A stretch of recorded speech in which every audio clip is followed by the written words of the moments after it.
My name is Assia Grazioli-Venier. I'm from Rome. I'm a venture capitalist and I live in Los Angeles. My father was a business consultant. My mother is the true disruptor. They discovered that she was very pretty and she was asked to become a model and leave her small town in Livorno and move to Japan. Her father basically disowned her and she said, that's it, I want to travel the world and see the world and learn languages, and always taught me that knowledge is power. And I think she reads 2 books a week. One of the biggest lessons my mother kept saying to me was, Assia, you're always going to find people that are smarter than you, prettier than you, have more than you.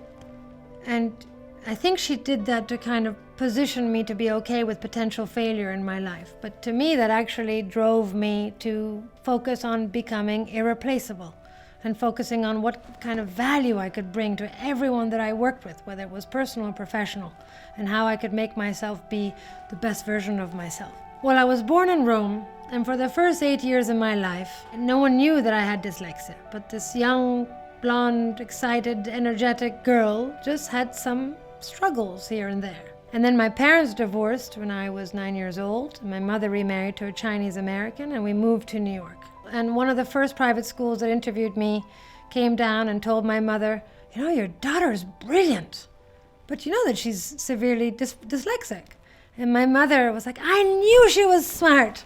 You know, we finally identified it. And so I was lucky enough to be educated in the States, and I was given a tutor that after school every day I would be plucked from school and taken to this tutor. And she was the one who would take my homework, and together we would unpack the homework and all the problems that we were trying to solve and really rewire my brain in the way that I was thinking and practice sort of in the way that I was thinking. And I truly believe that experience is the most formative experience for the way that I approach business in the world today. After graduating in environmental biology with a minor in climatology at Barnard College, Columbia University, I was asked to be an editor for a documentary film in London.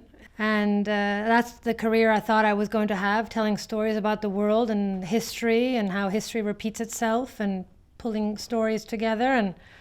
And then one pre-Christmas afternoon on the 18th of December, I was riding a scooter, motorino in London, and I was unfortunately hit by a taxi. Spent a year in the hospital, and when I came back to London looking for a job, luckily a friend of mine, Damien Mould, who ran an agency at the time, identified something in me, possibly a little bit of pity of this young, hungry girl wanting to find her way in the world. And he offered me a seat at his table. And the first thing that he brought to my table was a client, Vodafone, who was experimenting with made-for-mobile programming. Pre-iPhone, pre-smartphones, pre-streaming, pre the digital world that we know of today. So I went out and my task was to identify some IP and brands to create content out of it. With my experience in content creation and editing and storytelling, he thought maybe I would be the right fit for the job. And then Ministry of Sound on mobile we created.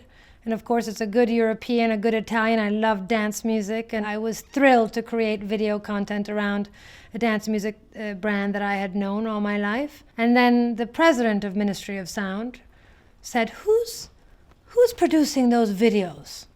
Who's doing Ministry of Sound on mobile? He said, oh, some girl straight out of college, you know, ex-editor, and you should meet her. So I walk into his office. He showed me around the office, showed me what he had in assets, the record label, the radio channel on Sky.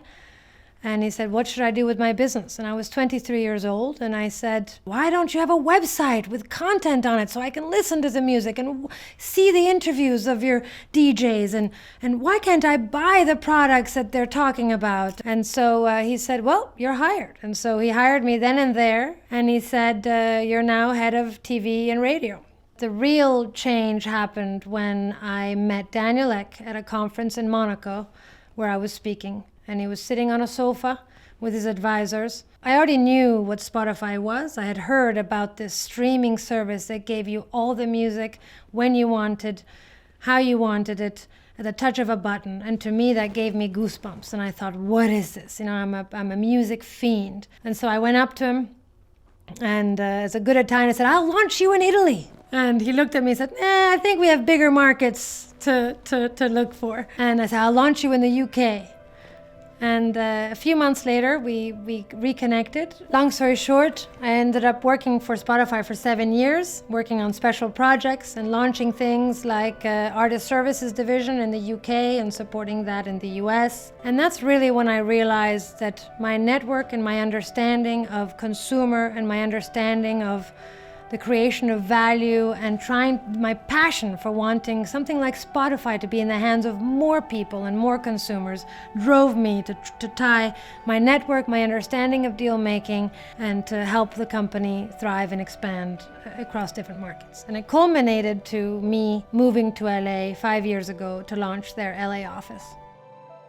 I joined the board of directors of Juventus 9 years ago, and I actually met Andrea Agnelli on a train. He called me one day when I was in New York and asked me if I would join the board of directors and help him take the old lady and make her into a young lady, into a young new technological future.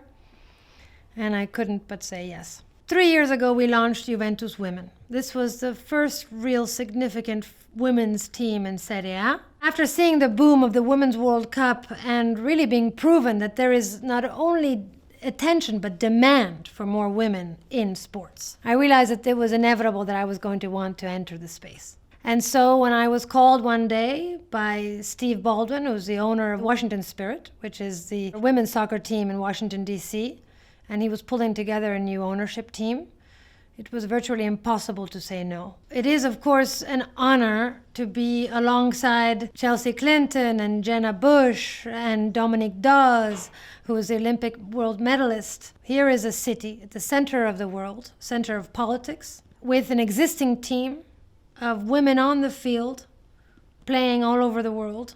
I knew that I had to not only invest because I see it as a financial opportunity long term, but also I wanted to take all of my experience to be able to help teams in this country and the league in this country grow. When I arrived in LA 5 years ago, Rachel, my now business partner, entered the office and pitched me a business that Spotify should have partnered with. And over the course of the year, we worked side by side and made this deal happen for both of our businesses. And then just as we were announcing that deal, I was diagnosed with breast cancer and had to have within 2 weeks a double mastectomy. So I took a few months to recover through the post-cancer treatment. And throughout the 3 months of recovery, Rachel, who would come and visit me every day, she and I would sit and think about our future. And Rachel and I built Muse Capital off my bedside during the recovery of breast cancer and a double mastectomy. Muse Capital invests in underserved markets, which inherently are wide open markets ready for innovation and disruption. And particularly the areas that we invest in are future of motherhood, future of parenting, telehealth, education, fintech, and media and entertainment. And now we are amassing 33 startups so far that we've invested in, and altogether they are growing in value above $1.5 billion. We invest in companies with teams that we know are going to be able to execute on these wild dreams and ambitious dreams. And those teams that do best are the diverse teams. Not just diversity in gender or race, but diversity in the way of thinking and approach and experience, or what I call gathering years. You know, the years before that got you to this place, the kind of experiences that we've had. The global pandemic has shown us, and really a stark reality of all the problems that the world has had. My problem is that if capital is being managed by only one type of person, then it's going to be directed into only one type of company. But the minute that you open up the world to a diverse management of capital, and why it's so important to have more women and diverse people holding the power of capital, that capital is going to be transformed into businesses that are reflective of the world today and of the needs of the world today. Companies with female founders perform 63% better than companies that are all male founders. This is all real statistics. And one of the reasons that we invest in underserved markets like women's health or telehealth is because women represent 85% of the decision-making power in a household. That is huge. The millennial mother today has never been spoken to before, because the millennial mother today is very different than the mother before. She's a much more dynamic woman because she's been given all these opportunities. What do I miss of Italy? I miss everything. I miss my family.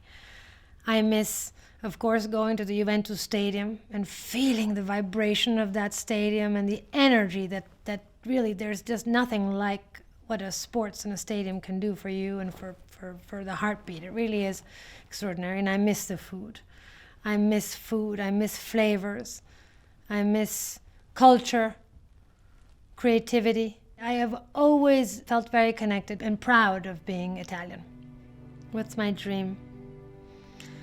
Well, I always say you have to put your oxygen mask on before you can help others. And so my dream is to continue to build Muse Capital into one of the premier investment funds in the world, investing across technology and consumer, and continue to do what we do at the best of our abilities and grow our team. That inherently will mean that we will be putting capital into diverse managers and extraordinary humans building important things that are changing the world. My dream is to teach the everyday woman who's an artist or an athlete or anyone that it is absolutely her right and ability to understand equities and investment and to grow the financial worth and to be able to then take that capital and reinvest it into making the world a better place.